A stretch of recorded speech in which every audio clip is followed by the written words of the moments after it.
Hello and welcome back to another episode of Beacon Pines. Things are happening. We've got things moving. We're about to go heist into Perennial Harvest headquarters, so let's get on into it. The heist. They spent the night's end huddled around that small map, formulating a plan to infiltrate the headquarters of Perennial Harvest. It would be no small feat, a modern facility equipped with all manner of technology. Not to mention the swarm of clipboards that would most certainly be scattered throughout. By the time the sun began to peek through the car window used as a makeshift balcony door, all were in agreement. This could just work. The final day before the festival would be used to prepare. They'd need to pull every resource at their disposal, pull every favor with a thread. Even enlist some unsavory characters around town with important tasks only they were suited for. Luckily, there was enough ill will and mistrust toward Perennial Harvest that alliances could be found at a bargain. Luca, Beck, and Rollo rubbed their eyes as they exited the treehouse. They hadn't slept at all that night. There was no time. The festival was to begin in one day, and they each had their assignments. Alright, quick recap. Rollo, you're gonna talk with Roxy. Cordially. Without her in Fitz, this whole thing could go bust. Me, Cordial is my middle name. And how do you plan to explain your new... He waved vaguely at Rollo's sizable figure. Circumstance. Bah, she'll be so happy I'm alive, she won't even notice. Beck snorted an involuntary giggle. And Beck, you're sure Alona won't just shoot this whole thing down when she hears it? She'll listen. Once she understands the danger Nellie is in, the danger we're all in, the plan will make sense. Okay. That leaves me with Jeff, then Iggy. How are you going to persuade them? I'll think of something. They each looked at each other with sleepy confidence and nodded. Well, Godspeed. Okay, enlist the help of Jeff and Iggy and Tish. Okay. Hey, Jeff. What can I do you for? Well, I know how much you hate Perennial Harvest. Hate's a strong word. Oh, sorry, I mean, I didn't say it was the wrong word. Gotcha. So, we're gonna break into their headquarters, and I thought you might be able to help. Jeff wheezed out a long snicker. You see, I knew you kids were alright. Great, so you'll help? The joy in Jeff's face drained instantly. Not a chance. But give me one good reason I should risk my hide aiding and abetting you rascals. Looking into the sullen eyes of his would-be accomplice, Luca blurted out the first word that came to mind. Hide? I don't know. Hide. Jeff's brow perked up. What do you say? Go ahead and hide then. Sensing some traction, Luca carried on with vigor. Let a bunch of kids do what needs to be done. We're not afraid. Jeff's scowl faded with a sigh. Say what you will about old Jeff, and they all do, but you'll never hear him say I hid from nothing. One good stomp of the foot was all Jeff needed to drive his point home. What was it you kids needed? Some sort of disguise. I've got just the thing. And while we're at it, that crate should come in handy. This ain't gonna be free, you know? I'm thinking 5 bags of sour gobs should cover it. Put it on my tab? Luca offered out his open hand to seal the deal. With a firm and dusty grip, Jeff reciprocated. Done. Swing by first thing in the morning. Yes, I honestly didn't think hide was gonna work, but I took a shot. Stab at the dark. Okay, so now let's go see where we can find Iggy and Tish. They weren't in any of the other places unless people have moved around since that conversation. Oh, okay, great. Perfect. Hey Tish, look who it is. Luca, are you here to try and tickle us to death again? Look, just hear me out. Iggy raised an eyebrow suspiciously. We're listening. Iggy, I know we've both been giant bags of... Oh no. I guess the shit charm? To each other. Iggy gave a reluctant shrug. You're not wrong. But lately life's been kinda... hard, crooked, yeah, we'll say strange. Strange, you know? Iggy considered the point. Things have been weird around here, so I'm offering a truce and asking for your help. What do you say we... break our hostilities, at least for now? We do like breaking things, even if a truce means less breaking things. What if I told you there was a way to have a truce and break stuff? Go on. I need you to cause a distraction so I can sneak into Perennial Harvest HQ. A wild-eyed grin spread across Iggy's face. My, Luca Van Horn, I'm impressed. And after this is all done, maybe you and Tish can come hang out at the treehouse sometime. Iggy glanced over to Tish, who nodded in agreement. Fine, but not because we want to see your crappy treehouse. We just like to cause chaos. With a quick nod, Luca was off. Amazing! Okay. Did you hear that, Tish? Iggy gazed up at Tish with a smile. He invited us to hang out at the treehouse. A single tear ran down Tish's cheek. I never expected this day to come. How wonderful. Ah, she talked. Chapter 7. Shall we see what happens with all of our accomplices and everything? Into the hive. A good heist requires preparation. And thorough preparation takes time, something they had precious little of. So far, everything was in order. Jeff, Iggy, and Tish all agreed to do their part. Beck radioed Luca that night with a simple and covert message. We're locked and loaded on my end. And Rollo, after a lengthy confession, managed to persuade Roxy and Fitz to help. He stowed away in mission control for the night to avoid attracting attention. Rollo, being uniquely suited for the role, would be the first to breach Perennial Harvest.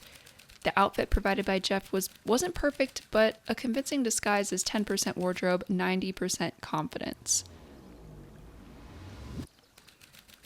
Rollo took a few vigorous breaths and shook out his arms.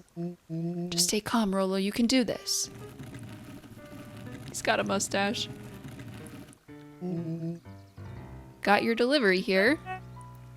Delivery? I don't have anything in my notes about a delivery. One moment. I'm so sorry, but there's no delivery scheduled for this morning. Right. He had to think quick. That's because this goes directly to the founder. He asked that it be kept secret. Rollo sighed, adjusting his tool belt. You know how the founder can be. I suppose we can leave this one off the records. Gullible clipboard. Our harvest awaits and such. With a stroke of his mustache, Rollo proceeded into the Perennial Harvest headquarters. Package here for the founder. Oh, I didn't hear anything about... Yeah, this is a need-to-know kind of thing. I'll just check... He stammered and flipped through the pages of his clipboard. This goes directly to the founder. I don't have time to fill you in. Oh, I see. If you could just complete this form... Rollo interrupted with an urgency in his voice. Every time with the forms. Look, if you want to explain to the founder why I'm late, well, it's your funeral. I'm sorry. Oh, what did you say your name was again? Rollo panicked. Our harvest awaits. That's a restricted area. Excuse me, sir. Our harvest awaits. Oh, goodness. Yep. Suck on this, perennial ham fist. Oh my goodness.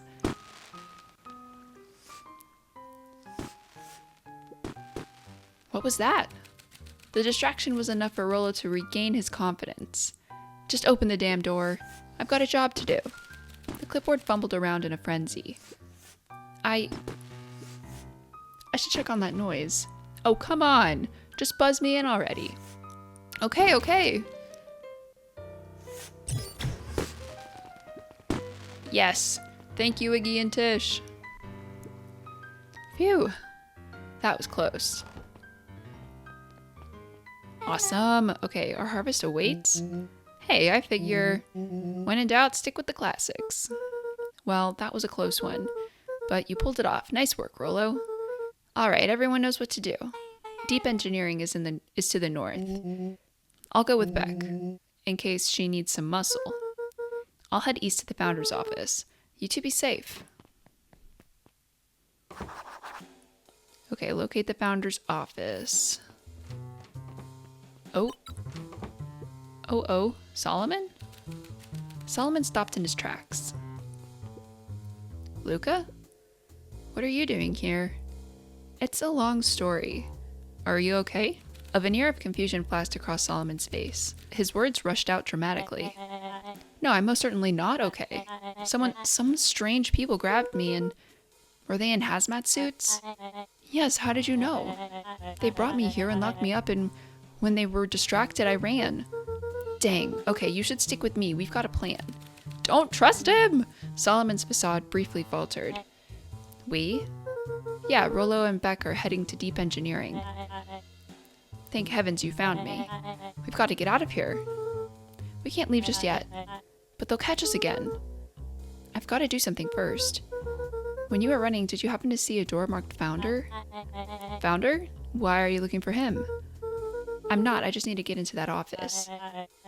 Now that you mention it, I do think I saw a door that said Founder. It was just down this way. Luke happened to notice a plaque above the door. Office of the Founder. Knocking comes with consequence. Oh, here it is. Solomon is lying! So it is. It's pretty lucky that I ran into you, or else I might have missed it. Truly fortunate. Luca tried the handle. Locked. Solomon leaned forward to examine the mechanism. Regrettably, it seems to be some sort of electric lock. I don't see how we could possibly defeat a lock like that. Luca smiled and looked at his watch. Let's just wait a minute. What is Ilona? Ooh! Yes, Beck's mom. I don't know what sort of funny business you're up to, but I like it. She mimed a quick hat tip and ambled off with a whistle. The light on the keypad changed from red to green. How did you do that? It's good to have friends. Quick, let's get inside before someone spots us.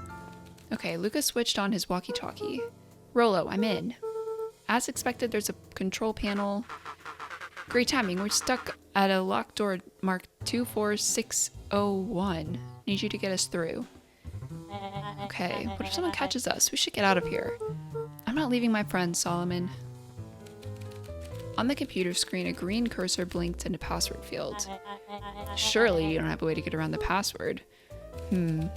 Luca pecked out his best guess. Underground secrets. The screen blinked to life. Columns of green numbers glowed on a black background. How did you guess that? Oh, it's this absurd password Rollo heard when he was down here before. It's funny how someone arrogant enough to call themselves the Founder uses such a basic password. Oh, they were thinking several moves ahead, not expecting anyone to guess something so simple. These villain types always end up outsmarting themselves. Solomon's jaw clenched into a half smile. Your powers of deduction are as impressive as your luck. Luca quickly scanned the columns for 24601. Wait a minute. Is that the number from Les Mis? I'm gonna have to look that up. Rollo, I think this should do it. Bingo bango, doors open, Luca. You never fail to impress. What is that slippery lout even doing down here? We have a friend whose mom is in trouble. We're here to get her out. I see. Okay, Luca, I think we're close. The next door is marked 13806. Once again, Luca scrutinized the numbers on the screen. In that moment of distraction, Solomon reached forward and pressed a large red button. Maybe this one opens the lock. Solomon, you suck! Crap, we've got company. Luca, must go faster. Yeah, 24601 is the Les Mis number. Sorry, I was just Googling it. I thought that sounded familiar. Okay, one sec. I can't think with all this noise. He quickly skimmed the screen with his finger. Here it is, 13806. Go, go, go! Curse these fumbling hands. My apologies, Luca. Don't beat yourself up. I know you were just trying to help. He's not, though. He's really not. Run, run, run. Aw, man. No water cups. Rollo! Oh my gosh. He's so distractible. Rollo? Are you okay? Rollo, come in. Mr. Kerr approached with a sneer and spoke into his walkie-talkie. You can turn off the alarms, they're trapped. With self-satisfaction, he called into the hallway. That, my dears, is a dead end. Nowhere to run. Rollo, where are you? Are you okay? Yeah, I think we lost him. Making our way back to Nellie's office. It's Roxy and Fitz! Okay, you two rabble-rousers are coming with us. Nope. Yeah, kick him. Make a break for it. Did that little shit just kick me? Don't just stand there. After them. Okay, I think that worked. Roxy and Fitz have them on a wild goose chase. I'm having trouble following what just happened. Like I said, it's good to have friends. Rollo, how long do you think Roxy can distract them?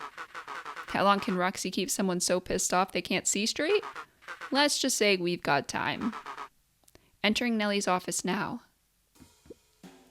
Mom. Oh, honey, what did you do to your hair? I thought you'd be happy. I finally used the Young Chemist Lab Kit. You sure have a knack for making me incredibly proud in the most frustrating ways. We need to get you out of here. We? Who's your adult friend? Oh, I'm not an adult. Ever heard of a growth spurt? I had more of a growth spew. No, that's not possible. Nellie leaned over to examine his teeth. Substantial banding on the enamel of the molars consistent with Tempest Liquimine exposure. Is that what you call the gunk they forced me to drink? You drank it? Oh no. They told me it was only being tested on plants. Oh, Beck, sweetie, I promise I didn't know. Mom, what the hell is going on at this place? I was brought here to work on the discovery of a lifetime. A novel chemical compound was discovered under Beacon Pines in a wellspring they called the Source. They named it Tempest Liquimine. It pulls energy from its surroundings in order to fundamentally alter matter's relationship to time. It was the secret to Valentine's fertilizer. They harvested the source, infusing small amounts of Tempest Liquimine into the product. It worked wonders, drastically accelerating plant growth. Crops would be ready to harvest in a fraction of the time. But it led to complications. Foul harvest. Perennial harvest came in to clean up the mess, to succeed where Valentine failed. But Tempest Liquimine is rebellious. Rebellious? You can think of it as a manifestation of change itself. It's volatile by its very nature. So the more you try to force it to do a specific thing, the more it resists, yes. I can relate to that. My role was to finish the work of my predecessor, Dr. Prescott. Harnessing Tempest Liquimine to reliably manipulate an organism's age. Just imagine how many people we could feed. Mr. Kerr was very insistent that we achieve successful results before today's festival. But you didn't, right? Nellie sighed. You know how much I love a good puzzle. I poured myself into the problem. It wasn't long until I discovered oddities in Dr. Prescott's notes. Oddities? They contain obvious errors, mistakes that someone of his reputation would never make. So I fixed them, and now I get to replace my entire wardrobe. I really am truly sorry. Meh, those clothes were all hand-me-downs anyway. It sounds like Dr. Prescott figured it out, got cold feet, and intentionally sabotaged his own work. I had considered that possibility. I sent a letter asking him to clarify his thinking.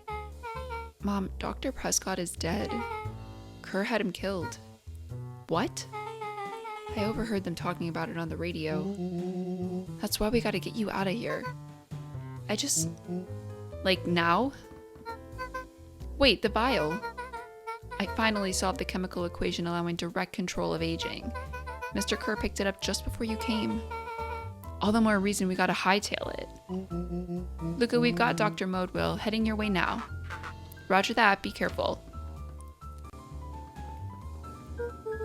Alright, everything's on track. And what is your plan for escape? We'll go over everything when they get here. In the meantime, maybe we can dig up more info. Ooh, okay, before we snoop around the founder's office, we're gonna go ahead and close out the episode here. What a wild heist, but thank you guys so much for watching. I really hope you enjoyed it, and until next time, bye!